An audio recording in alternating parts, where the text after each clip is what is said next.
What follows is a synthesis of peer-reviewed clinical research, actuarial data, and behavioral economics literature. Every mechanism discussed has been documented in published scientific journals. This content is educational in nature and is intended to provide conceptual frameworks for thinking about retirement planning decisions, not to serve as individualized financial, medical, or legal advice. The biological mechanisms discussed reflect current scientific understanding as documented in peer-reviewed literature. As with all evolving scientific fields, these mechanisms continue to be refined through ongoing research. Now, let's begin with something that will almost certainly contradict what you believe you know about your own spending behavior. The retirement spending patterns that most Americans carry into their 60s were not chosen. They were inherited. And according to a growing body of peer-reviewed neuroscience, behavioral economics, and clinical psychology research, a significant portion of those inherited patterns were never designed to produce happiness. They were designed to produce the feeling of safety. And those two brain states, happiness and safety, are not the same thing. They are generated by different neural architectures, they respond to different stimuli, and they produce fundamentally different downstream effects on human well-being. Understanding that distinction is the entire purpose of the next 15 minutes. Here is what we are going to examine systematically.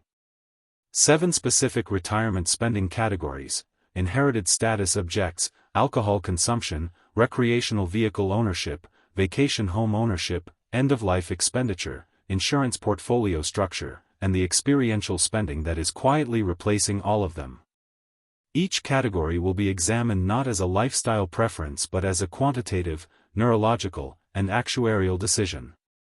By the time we reach the final framework, you will have a complete analytical system, not a list of tips, for evaluating every major spending decision that retirement will place in front of you. Let's establish the scientific foundation first, because without it, every specific recommendation that follows is just opinion. The human brain does not experience retirement as a financial event.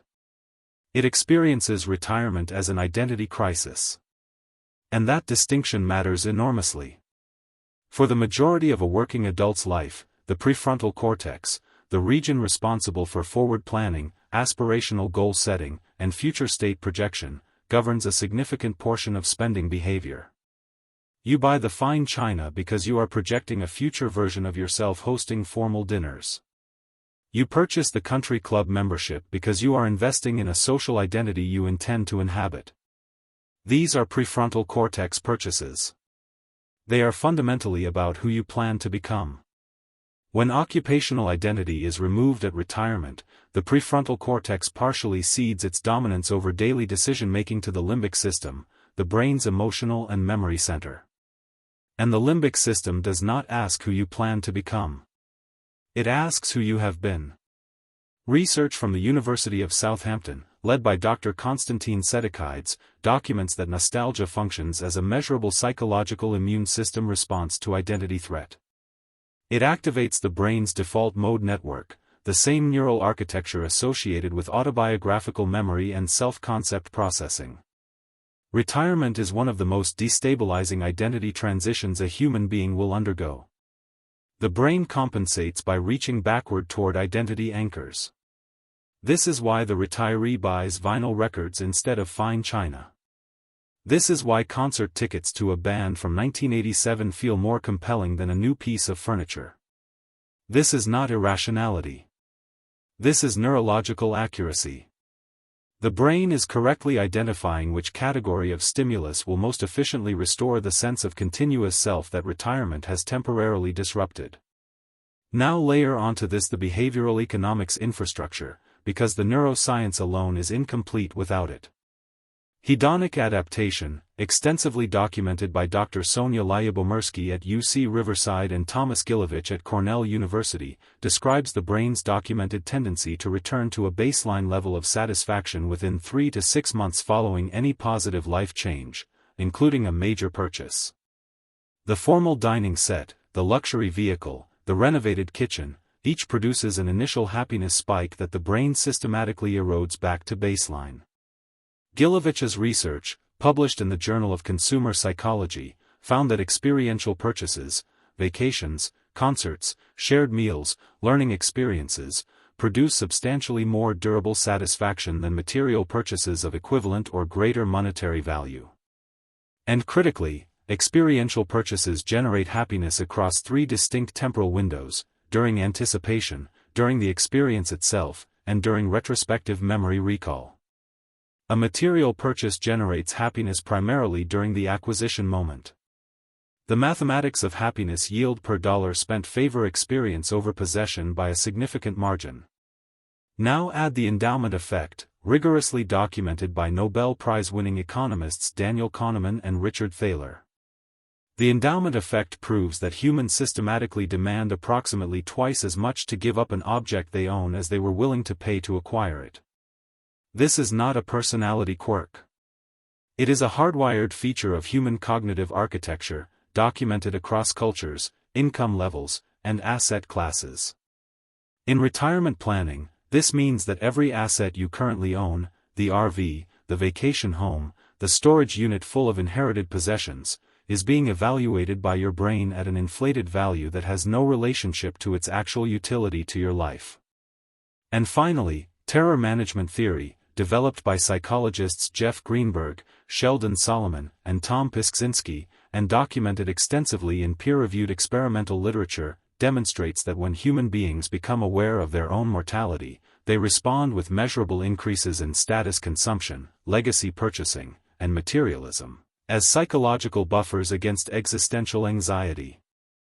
The fine china your parents bought was not an irrational decision. It was a terror management theory purchase. A bid for permanence and legacy in the face of mortality. When you understand this mechanism, every inherited spending pattern reveals itself as something different from what it appeared to be. We now have the 4 pillars: the default mode network driving nostalgic purchasing, hedonic adaptation explaining why material purchases underdeliver on their happiness promise, the endowment effect explaining why you overvalue what you already own, and terror management theory explaining why aspirational legacy spending was built into your spending identity in the first place. With that architecture in place, let's examine the 7 categories. Category 1, the inherited status object. Formal tableware, crystal, silver service, and aspirational household possessions represent the purest expression of terror management theory spending. These objects were purchased as signals of social arrival and as bids for permanence. The RIAA reports that Americans purchased 47 million vinyl albums in a single recent year, generating over $1 billion in annual revenue across 19 consecutive years of market growth. Stack that data point alongside the continued decline of formal tableware sales and the pattern becomes unmistakable. The retirement demographic is not abandoning physical objects. It is migrating toward physical objects that activate autobiographical memory and DMN function, objects with experiential resonance rather than aspirational signaling. This migration is neurologically accurate and produces measurably superior long-term life satisfaction outcomes according to Glymphatic's experiential purchase research. Category 2, alcohol consumption. The Gallup organization has tracked American behavioral patterns continuously since 1939. When Gallup's longitudinal data shows a sustained, statistically significant decline in alcohol consumption across the retirement demographic, we are not observing a lifestyle preference shift. We are observing something with a specific biological explanation. Research published in peer-reviewed journals, and documented comprehensively in the work of Dr. Matthew Walker at UC Berkeley and Maiken Nedergaard's Glymphatic System Research at the University of Rochester, establishes the following mechanistic chain. Alcohol suppresses slow-wave sleep, the deepest, most restorative phase of the sleep cycle, by approximately 20% per standard drink. 2 drinks produce approximately 40% suppression. During slow-wave sleep, the brain activates the glymphatic system, a waste clearance mechanism that flushes amyloid beta proteins and tau proteins from neural tissue at a rate approximately 10 to 20 times faster than during wakefulness. These are the same proteins that accumulate in Alzheimer's disease pathology. What the beverage industry would prefer you not understand is this: chronic suppression of slow-wave sleep through regular alcohol consumption is mechanistically associated with accelerated accumulation of the precise proteins implicated in cognitive decline. Wearable biometric devices, the Oura Ring, Whoop, Garmin VivoSmart, now give users real-time visibility into their sleep architecture. When a retiree observes their deep sleep collapsing from 90 minutes to 22 minutes following a glass of wine, the behavioral change follows organically. This is a data-driven neuroprotection movement occurring inside the retirement demographic. Declining alcohol consumption is not a social trend. It is cognitive longevity management. We have now examined 2 of the 7 categories. What comes next involves a cognitive bias documented by Nobel Prize-winning economists, a bias that has been estimated to cost American retirees tens of thousands of dollars in chronically underutilized held assets, operating completely below conscious awareness. Categories 3 and 4, the ownership trap. Let's apply mathematics instead of preference. A recreational vehicle purchased at $60,000 carries, in its first year, approximately $9,000 in depreciation, $800 in storage, $1,200 in insurance, and $1,500 in maintenance. Total first-year cost of ownership, approximately $12,500. Median annual usage for privately owned RVs, according to industry survey data, 30 days. True cost per use day, $417. Premium RV rental through platforms like RV Share, $150 to $250 per day, all in, with zero depreciation exposure, zero storage liability, and zero maintenance obligation. The endowment effect explains precisely why this calculation is rarely performed by the people who own these assets. Owners demand twice what non-owners would pay for the same object. When you own the RV, your brain has systematically inflated its subjective value beyond any rational utilization analysis. This is not a failure of discipline. It is a predictable output of cognitive architecture documented by Nobel Prize-winning research. The utilization gap, the mathematical distance between what you paid to own something and how many days per year you actually use it, is the single most underanalyzed variable in retirement lifestyle design. Apply this formula to every asset you carry with an annual ownership cost above $1,000, total annual carrying cost divided by actual days of use equals true cost per use day. Then compare that number to the access alternative. For any asset with a utilization rate below 15 to 20% of days per year, the access model will almost universally outperform the ownership model on both financial and life satisfaction metrics. The vacation home analysis follows the same framework, amplified by scale. Redfin data on second home mortgage origination shows a significant contraction in recent years. The economic signal is real. But the more important signal is behavioral. A vacation home visited for 19 days annually and carrying $22,000 in annual maintenance, insurance, and carrying costs produces a true cost per use day of over $1,100. At that utilization rate, luxury hotel accommodation in the same destination is not just comparable, it is mathematically superior, and it eliminates the endowment effect distortion entirely. Now we arrive at the category that most financial planners actively avoid. And that avoidance is itself a documented psychological mechanism worth understanding before we examine the data. Category 5, End-of-Life Expenditure. The National Funeral Directors Association reports that cremation now accounts for 63% of American deaths, with projections reaching 82% by 2045. The standard framing for this data is cost reduction. The more important framing is terror management theory. The expensive traditional funeral, averaging $8,300 before cemetery costs, headstone, and perpetual care, was never primarily a service purchase. It was a culturally institutionalized terror management theory product. It was a mechanism for managing the psychological terror of the living through material expenditure and ritual formality. When research subjects are primed with conscious death awareness rather than death suppression, their appetite for status signaling expenditure measurably decreases. The death positivity movement, grounded in this same psychological literature, argues that the medicalization and commercialization of death in 20th century America amplified death anxiety by removing individuals from the natural process entirely and placing it in the hands of commercial institutions designed to monetize that anxiety. Conscious death contemplation is not morbid. Research demonstrates it is psychologically liberating and financially clarifying. The retirees who have examined their own mortality directly make demonstrably more rational, more personal, and more financially efficient end-of-life decisions. The $2,000 average cost differential between burial and cremation is the least interesting data point here.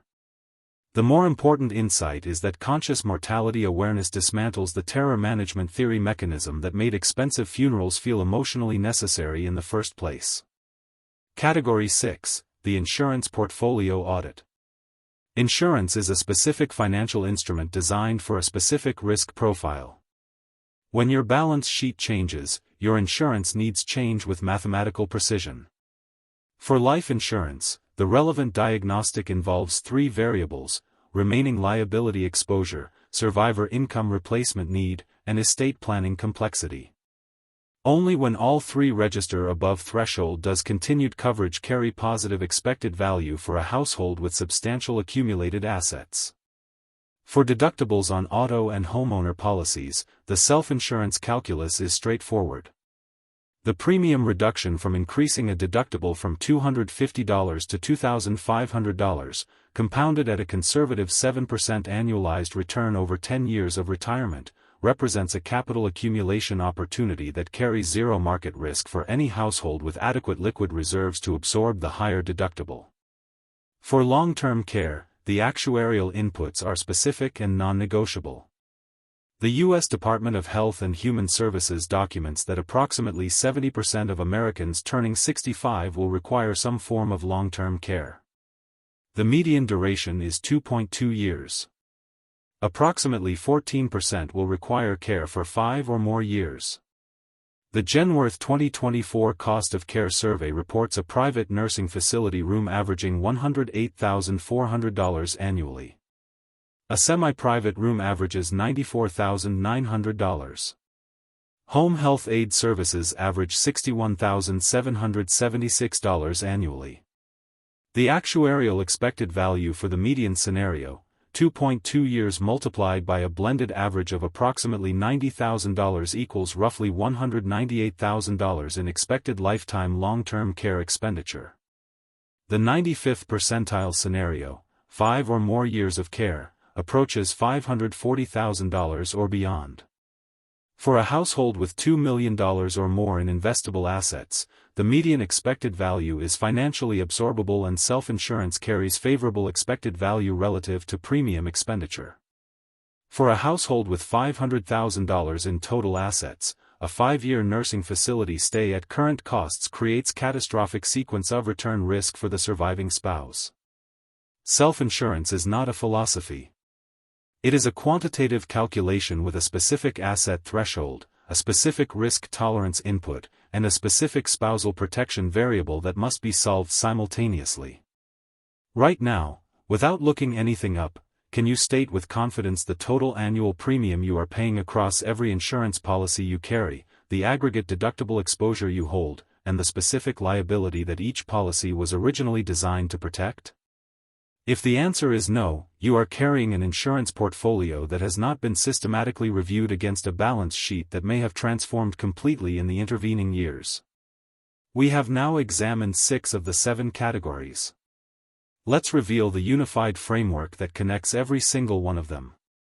Dr. Martin Seligman at the University of Pennsylvania developed the PERMA model through decades of positive psychology research as a scientifically validated architecture for sustained human flourishing. 5 dimensions: positive emotion, engagement, relationships, meaning, and accomplishment. Critically, material possession accumulation does not appear as a statistically significant predictor in any of the 5 PERMA dimensions. The Gallup Healthways Well-Being Index confirms that social connection, purposeful activity, and physical vitality are the primary predictors of reported retirement well-being, not net worth, above an annual income threshold of approximately $75,000 to $100,000. Now map every category we examined against PERMA. Formal China, 0 PERMA dimensions activated. Underutilized RV sitting in a driveway, 0 PERMA dimensions. Expensive funeral purchase to manage death anxiety, 0 PERMA dimensions. Vinyl records listened to with people you love, positive emotion, relationships, meaning. A 2-week experiential trip to a destination you have anticipated for a year, all 5 PERMA dimensions simultaneously. Golf with regular partners, engagement, relationships, accomplishment. A cruise with family members, positive emotion, relationships, meaning. Notice what this reveals. Golf participation has grown for 8 consecutive years. The cruise industry is reporting record passenger numbers. These are not industries in decline. They are industries that, whether by design or by accident, are PERMA-aligned. The spending that is declining is the spending that maps to 0 PERMA dimensions. Human behavior, at the population level, is correctly self-sorting toward the spending categories that peer-reviewed positive psychology predicts will produce superior well-being outcomes. Category 7, Experiential and PERMA-aligned spending, is not a spending category to minimize. It is the destination toward which every dollar redirected from obligation and status expenditure should flow. Here is your 3-step protocol. Execute these 3 audits in sequence. The utilization rate audit. Calculate actual days of use per year for every owned asset carrying an annual cost above $1,000. Divide total annual carrying cost by actual use days. Compare the result against the access alternative. Every asset below a 15% utilization rate is a candidate for restructuring. The PERMA alignment audit. Map every major recurring expenditure to a PERMA dimension. Any expenditure that cannot be mapped to at least one dimension is a candidate for elimination or redeployment toward a spending category that can. The insurance balance sheet audit. Compare your current insurance portfolio against your current liability profile and liquid asset base. Identify every dollar of premium protecting against a risk your balance sheet can now absorb directly. One final piece of biological honesty. Research in cognitive neuroscience documents that the prefrontal cortex, the region responsible for updating behavioral patterns and implementing new decision-making frameworks, undergoes measurable structural change with advancing age. The neural flexibility required to restructure decades-long spending habits is not a fixed resource. The actuarial window of cognitively intact, physically mobile retirement clusters disproportionately in the first 10 years following exit from the workforce. The spending decisions made in the near term will determine whether those years are fully funded by deliberate capital allocation, or partially rationed by inertia. Every framework examined in this analysis operates at the level of principle and mechanism. The application of these principles to your specific financial situation requires individualized modeling with a qualified financial planner, certified by the CFP board or an equivalent credentialing body, with access to your complete financial picture. The science is universal. The application is always individual. The retirees who spend with the greatest documented life satisfaction are not the ones who spent the least. They are the ones who understood, at a scientific level, what their spending was actually for. You now have that understanding.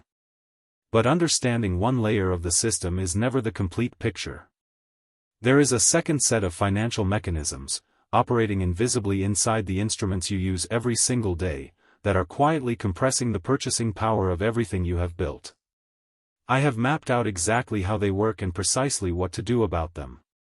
That analysis is available for you right now. The question is how many of those mechanisms your portfolio is currently exposed to.